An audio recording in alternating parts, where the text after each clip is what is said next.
El listado de causas de hipertensión arterial es prácticamente interminable.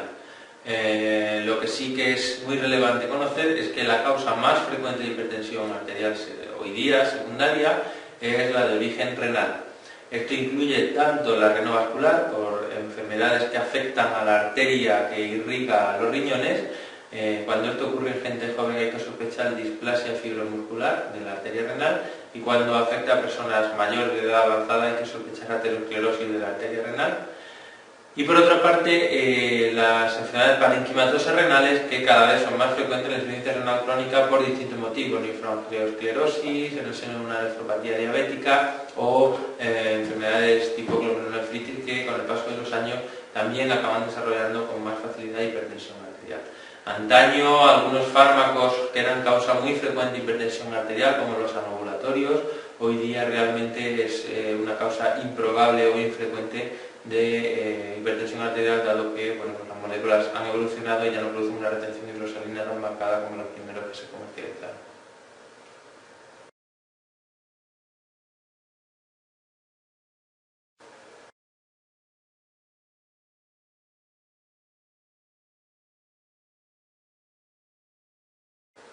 En cualquier caso, la hipertensión arterial secundaria es infinitamente menos frecuente que la hipertensión arterial esencial. En la hipertensión arterial esencial o idiopática, el mecanismo no se conoce, parece que participa de alguna manera el riñón, parece que juega un papel importante la renina, al menos en algunos pacientes, pero el mecanismo último por el que se produce no está claro, no se sabe el papel del riñón, si es predominantemente víctima o verdugo en el desarrollo de la hipertensión arterial esencial. Así, tenemos que considerar que la hipertensión esencial es habitual que inicie su devenir entre los 30 y los 50 años, y todos los pacientes que inician la hipertensión fuera de estas edades son los que conviene tener más alerta en cuanto a buscar una causa secundaria de hipertensión. No obstante, hay que llamar la atención sobre el hecho de que en la actualidad la obesidad infantil e infanto-juvenil está haciendo que cada vez con más frecuencia se detecten episodios de hipertensión arterial en niños o adultos jóvenes por debajo de 30 años y que responden a una hipertensión esencial en el seno de un cuadro de resistencia a la insulina o del denominado síndrome metabólico.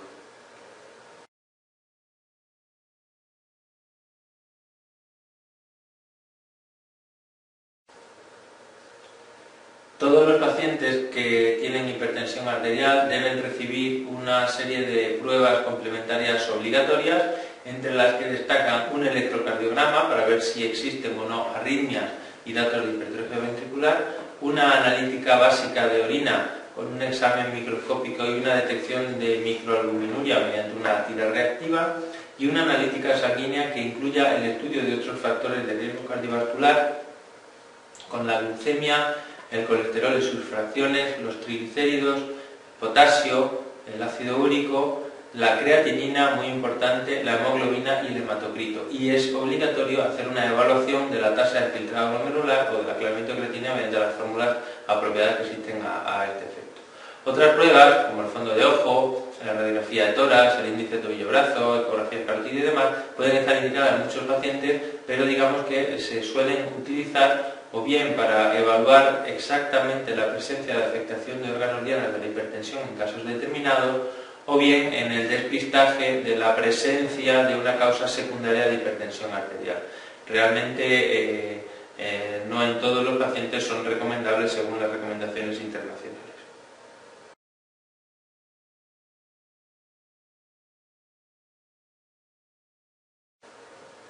Haciendo un resumen, podemos decir que una vez que con varias medidas confirmamos que estamos ante un verdadero paciente con hipertensión arterial, porque tenemos unas cifras por encima de 140-90 en varias medidas, hacemos los exámenes generales que hemos comentado, anamnesis, exploración física, analítica y electrocardiograma, valoramos causas secundarias con pruebas específicas si existe sospecha, y valoramos la presencia de lesión en órganos diana. Y hemos de recordar que los principales son el sistema nervioso central, corazón, el riñón y la retina, así como valorar si existe o no diabetes mellitus y otros de los componentes del síndrome metabólico. Una vez hecho estas tres evaluaciones, valorar causas secundarias, exámenes generales lesión de órganos dianas y diabetes, empezamos con el tratamiento higiénico-dietético. Solo que en algunos pacientes hay que agregar tratamiento farmacológico, especialmente cuando hay un riesgo vascular muy elevado, y en algunos pacientes hay que asociar un tratamiento específico cuando se detecta una causa secundaria de hipertensión arterial.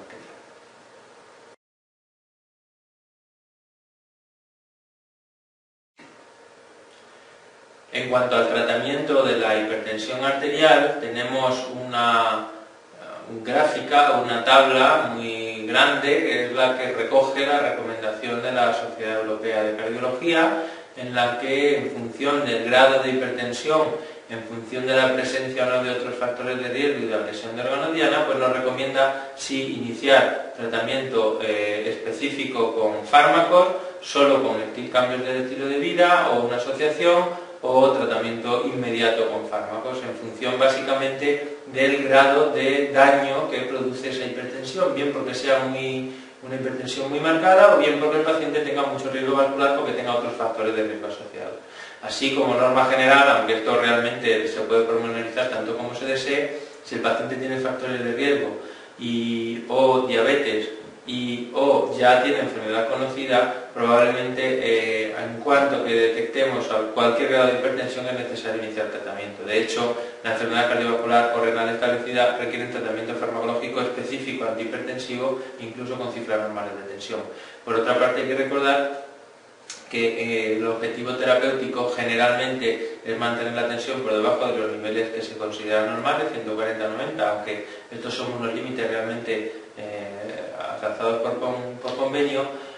si bien en pacientes particularmente expuestos, como son los pacientes con enfermedad renal, con nefropatía diabética, pacientes diabéticos o pacientes con enfermedad cardíaca ya conocida, los límites probablemente son más bajos y hay que conseguir mantener la tensión por debajo de cifras como 130-80 milímetros de mercurio. Los límites de tensión, los fármacos a emplear, los objetivos tensionales, etcétera, en los ancianos son iguales que en los pacientes más jóvenes. Es cierto que las cifras en los ancianos son habitualmente más difíciles de alcanzar. Es cierto que hay que tratar de que la tensión baje de una forma más progresiva y paulatina que en la gente joven, y es cierto que en muchos de estos pacientes la hipertensión es sistólica aislada, pero a efectos prácticos el manejo va a ser prácticamente igual que el de un paciente más joven con hipertensión sistodiastólica común.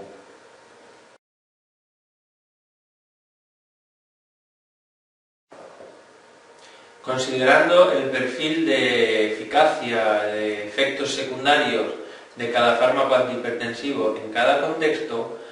podemos recomendar algunas situaciones que facilitan o orientan a que la mejor elección puede ser un fármaco de un grupo determinado, y hay ciertos fármacos que en esas circunstancias deberían evitarse. Esto que se representa en esta tabla luego puede dar lugar a una serie de listados en los que encontramos situaciones específicas y nos pueden preguntar en un examen por cuál sería el fármaco de elección o cuál sería el fármaco a utilizar en esa situación específica. Algo así es lo que representa esta tabla, de manera que un paciente con diabetes probablemente lo preferible sea utilizar un IECA o un ARA2 si no lo tolera, igual que un paciente con síndrome metabólico, un IECA o un calcio antagonista. Aquí parece mala opción el betabloqueante o la tiazida, porque de hecho la tiazida parece asociarse con el desarrollo de diabetes tipo 2 a la larga. En un paciente con enfermedad coronaria parece lógico de elección utilizar un betabloqueante por el beneficio pronóstico que ha demostrado el paciente con infarto miocardio previo. Si tiene angina, el calcio antagonista parece una buena opción, y el IECA sería una gran opción si hay insuficiencia cardíaca o disfunción ventricular asociada. Cuando hay hipertrofia del ventrículo izquierdo, los calcioantagonistas y los IECA parece que son los que han demostrado un mayor grado de regresión de dicha hipertrofia. En presencia de nefropatía, por supuesto, hay que usar diuréticos para intentar forzar la diuresis, asociados a IECA que disminuyen la progresión del daño renal, especialmente en presencia de nefropatía diabética. Cuando hay insuficiencia cardíaca sistólica hay que usar IECA y betabloqueante, como ya hemos comentado, y en el fallo diastólico parece razonable utilizar fármacos lusotropos como betabloqueante o calcioantagonistas tipo verapamil y diltiazem. Cuando lo que hay son migrañas, pueden disminuir los episodios migrañosos con fármacos como el betabloqueante o algunos calcioantagonistas. En presencia de disfunción ventricular sin insuficiencia cardíaca hay que utilizar un IECA o un arador y probablemente, aunque la evidencia es menor, un beta bloqueante asociado. En hipertrofia de próstata benigna el alfa bloqueante puede tener la ventaja de que disminuye el número de veces que el paciente tiene que levantarse por la noche a orinar, aunque tiene efectos secundarios significativos como hipotensión ortostática que hacen cuestionable que esto sea el manejo óptimo para estos pacientes. El feocromocitoma es un tumor fabricante de hormonas simpático-miméticas. Parece que el alfa bloqueante, al menos hasta que se llegue a la cirugía, sería el tratamiento de elección. En presencia de fibrilación auricular con respuesta ventricular rápida sería muy razonable usar un fármaco que tenga efectos frenados sobre el nodo AV, como un beta bloqueante o un antagonistas. En personas de raza negra, los IECA y arador parece que tienen un efecto peor, por eso se preferirían los antagonistas a los diuréticos, igual que en personas con hipertensión sistólica aislada, en la que existen algunos datos de un efecto incluso posible beneficioso sobre la supervivencia con antagonistas o con diuréticos.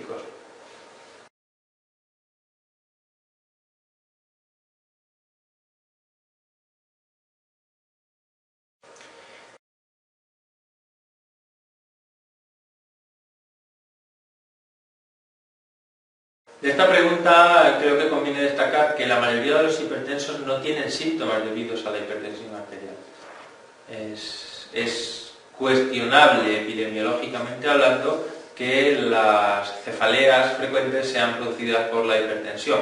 Hay algunos estudios en los que existen datos contradictorios, pero esto es más que cuestionable. La mayoría de los hipertensos no tienen ningún síntoma. Esto es algo que hay que considerar.